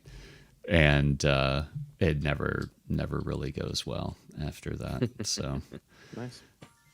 But who else is still racing here? Is this It's just you and I. Thank Carlos. God you Carlos. passed the freaking finish line, man. You and You I. and Carlos at this point. I don't have any At this heat. point, or Carlos no is heat. finding got out to as finish well. out. I can't boost. I got nothing, man. I'm Well, I love how like I thought I was good. I had like 13 movement to go across the finish line, and all of a sudden Rob's like 18 movement, and then he boosted and of course rolled a 4. I Yeah, boosted nice. twice to get 2 1s. It's like, yeah, great, thanks, appreciate that. Boom. But I'll say this: after our game day at Michelle's, I had another game day. So I had 2 game days in the same day. I went to my buddy Kevin's house and we played a couple of games. But the one that we busted out is I had gotten him bonsai for Christmas because he actually does bonsai trees. He has a whole backyard with like beautiful bonsais and a pond and everything in his backyard. And so we busted that out and learned how to play it, and it was fun. It was really fun. It was about the same weight as Journeys in Darwin's In the Footsteps of Darwin. okay. and similar kind of weight and mechanics, and it was very good. You're basically drafting a card from a tableau. There's like 4 or 5 cards there, and of that, you're collecting the wood, the flower, the fruit, or the soil or whatever, and then you're building up your own little bonsai tree. And then there are kind of victory point cards, and then there are how you build your bonsai tree as you're building the wood out. You can put fruit, but fruit score more when they're kind of hanging off and not touching other parts of the tree. Flowers score based upon how many open tiles are next to them, and then the tree, there's wood. And it was really kind of cool. And what's funny is as I'm building out my tree, and we were playing a 3-player game, and he's looking at the board, and he's like, "Oh, cool, you built this kind of tree." And like he used a term, and I'm like, "What's that?" He's like, "Oh, well, that's just the style of bonsai when you do it this way." He's like, and his mind was kind of very like spread out and built open, and he built one that was very linear. Like it was kind of like the stump came up and it was kind of off to the left and everything came off of that. He's like, I built those are the ones that I like. He's like, I built this kind of one. And then the third guy was like, "What you built? I don't know what that is, but that's." That's what I've heard is that I think they said on the Dice Tower you can actually build it to go under the thing and wrap around. You can, and that's valid. That's actually a very valid form of bonsai. But what's cool in the rule book, it actually shows you like the various forms of bonsai, and just organically playing the game, we built it. And so like the theme hit because my buddy was like, "Oh, this hits. This is exactly how when you're like." Pruning a tree or you're building it out, it works well. And so, as Rob would say, it's kind of light, right? But it is a filler game. We finish, but it's very much in the footsteps of Darwin. Beautiful artwork. The production value is pretty nice. It's a fun, light game that you can finish. We finished in 30, 40 minutes. And so it's a game that you can finish in 30, 40 minutes. That isn't just like, I'm not trying to denigrate. It's not Green Team Wins. It's not, just one. It's not a light party game. You have to do some thinking about how you draft the cards because you kind of you can either in your pot, you have a pot, you can kind of build the ability to lay more parts of your bonsai or the ability to carry more pieces of the bonsai. And as you're drafting the cards, you're building up that, and then you're using those to then build the bonsai. So it was a light game, but there was some thinky aspects to it. So, and it's not very expensive. So if it hits that filler plus kind of niche in the gaming thing where this game's going to be a 30 or 40 minute game. It's a unique theme, right? Because you're building out bonsai trees. So it's not, the standard, trading in the Mediterranean, right? But there's more, it's not complex, but there's some thinkiness to it, which makes it a fun filler that, Gotcha. Hey, if you have a couple game groups at a game day and one finishes early and you want to wait for the other one to finish, you bust in the footsteps of Darwin, you bust out bonsai to play that. Yeah. So it was fun. It was good. It was well worth. I think it was like $20 or $25 on Amazon. So it was kind of worth it. All right, Carl, Space Park is that game for me. Oh, there you go. What is it? So you can break. Oh, go ahead. That's no breakdown. You broke it down. You kicked our butts. You can break down some stats. What's going on in there? Well, I mean, some of the things that stood out for me, and I really like this about BGA, is that after action review. Wanted to point that out, yeah. The amount of time that you guys spent in second gear, like 13 rounds you spent in second gear, Rob and Wayne, and only 4 rounds were you in third. Wayne, you never went to fourth. So wow. You guys didn't spend more than 6 rounds in third or fourth, whereas I was in third the majority of my plays. And then I think another thing that stood out for me was the extra spaces gained from slipstream. Mike, they gained 9 spaces in this game using slipstreaming alone, whereas you and I were at 2. Yep. Right. So I think 7 extra spaces. I think the 2 that I gained is when I spun out in that one turn when I shouldn't have been slipstreaming. I think I slipstreamed. Yeah. And then the amount of stress cards played. So I didn't play any. Mike played. 15, there you go, man. So he's like, just plus symbol, let's go. Let's do it. And then the number of overspeed corners. I very much played it safe. And I only went over 3 times in the game over a corner, over speeding a corner. Whereas the rest of y'all went 6 and 5 times beyond this limit of the speed. So y'all were using your heat better than I was. So interesting play. Got to blast through those corners. I had originally thought that Mike had known how to play. So when I said, "Hey, let's throw heat out there," I figured, it's a game we've all played. No. And now we have, though. We have. Yeah. Now we have. I still don't know how to play. Mike still has no idea what he's doing. I could tell. So even at the end there, he still really didn't know. I felt very much like my wife when when she learns a new game and she's really not into it, and she's just like, I don't know what I'm doing. I'm just putting stuff Just down. plays cards. It's fine. It's fun. No, it was fun. I don't care, man. Circling back though, Thunder Road Vendetta, Mike, because I feel like you were disappointed by it, and I went into it thinking I was going to be disappointed and was pleasantly surprised. So, I think I'll go first real quick. So I played it at Dice Tower East. I played with Ron Frazier, Sam, and a stranger. Right, it was his game. He busted it out, and I went in there. I kind of it was like I didn't necessarily want to play it because I think it was just going to be this lame little dice trucker or whatever. And then I said, well, that's great. I got time. Let me go in here. And I went into it with the mindset of, I'm going to channel my inner Dan. And for those of you who are Chaos, like chaos agent. And so and as soon as I said it, Sam was like, yes, let's do it. Right. And it was fun, fast, chaotic. It was, I don't care if I die. I'm going to try to ram you into the wall. I'm going to go for it. I'm going to go for this jump. I'm going to go for whatever. And it was a lot of fun. It was the kind of game that I think is very group dependent. If you have a group that goes into it going, let's have fun. It's rock and roll. We're going to die. It's going to be a blaze of glory. Let's just chuck some dice and see what happens. Then the game's a blast.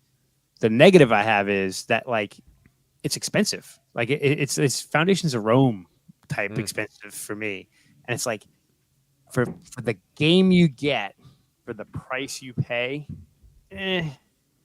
I will gladly, anytime anyone wants to bust out their really pricey copy of this game, play it. Will I buy it myself? No. But I will play it anytime someone wants to bust it out. Mike, your thoughts? I think I went into it expecting a very fast-paced. I knew it was going to be chaos. I know it's a dice chucker. I know you go into it with the mindset of, we're going to be crashing into each other. I may have the intention of taking you out, and then I end up taking my own car out. Those types of scenarios, which I was fully expecting and wanting to play. And I think I had the right group. I just think I don't think it played as fast as I thought it would, theme-wise. And for me, the first two games outstayed their welcome. It kind of dragged at the end when I just kept thinking, okay, this is about the time I would like this game to end, and it kept going. Now, there is player elimination, right? Oh, yeah. Yeah, it's, whoever makes it to the finish line, but if you lose all three of your vehicles, you're out of the game. And that's your mistake. Like you should have been jumping jumps, ramming stuff. Just let me out. I was. Let me out. Well, of course I wanted to, you go in with the intention of trying to win, but I think it was just those two things. And, when I said it was because I think it was the number 5 out of the top 5, the lowest, biggest disappointments for me of 2023. And I think that was just because of the expectation and what I got out of it. It doesn't necessarily mean that I think it's a bad game. I just think I was expecting so much more, and it was just kind of So with me playing it 2 times, maybe the third time is going to be the one that's, makes me, okay, this game is awesome, and I'm ready to play it anytime with the right group. But I think I will say I would agree. Probably I think the game we played at Dice Tower East was the perfect length of time, partially because I pushed it. Right, I was just going crazy trying to kill. Right, and it worked out well. I don't even remember. And what's funny is I don't remember who even won the game, but it was just fun. Right? It was just a fun game. Yeah. And so I think if it slows down, if it slowed down anymore, it didn't matter. It doesn't really matter who wins. I would agree. If it slows down, it could outstay its welcome because it's almost like I have the same problem. I own a copy of Firebar Island. I like playing it, but it definitely outstays its welcome. Right? It's fun for a little bit, and then it gets too long, and you're like, okay, this should be over now. Right. So I could see that being a criticism of the game. If it doesn't end in under an hour, under 40, 40, it should be 45 minutes. 45 minutes and you're fun. If not, go a little longer. Yeah, I think it went on a little longer than that. That description of your concerns that you have with it is the same concerns I have, and the reason I haven't pulled the trigger on it. Like, I'm worried that I'm going to get that play in, and it's not going to. When you say pull the trigger, you mean buying it or playing it? Buying it. Like I want. I would definitely play it first. Play it first. It's a big purchase. I mean, they do have like the standard edition, which I know $50, is cheaper. $60, I think. $60, yeah. Yeah, but I would, even with that, I would play it first. Not going the And, full and metal make sure you edition. play with the right group, because that does make a huge difference. Yeah. All right. Okay. Well, that does it for us tonight. Okay. We've had a good time playing a game, talking a lot of calls tonight. Thank you, everyone, that called in. Yeah. I don't think there was a lot of dead air, except for right at the end when we finished up that last game. If you guys have any ideas on things we can do for you on the show that you would like to watch, games that you want to see us play maybe on BGA, we'd love to get your feedback on how things are going. We got good feedback on our plays of Creature Comfort. Thank you, Wayne, for teaching that one. That one's still on my wish list. I'm Carlos. All right. I'm Mike. And I'm Wayne.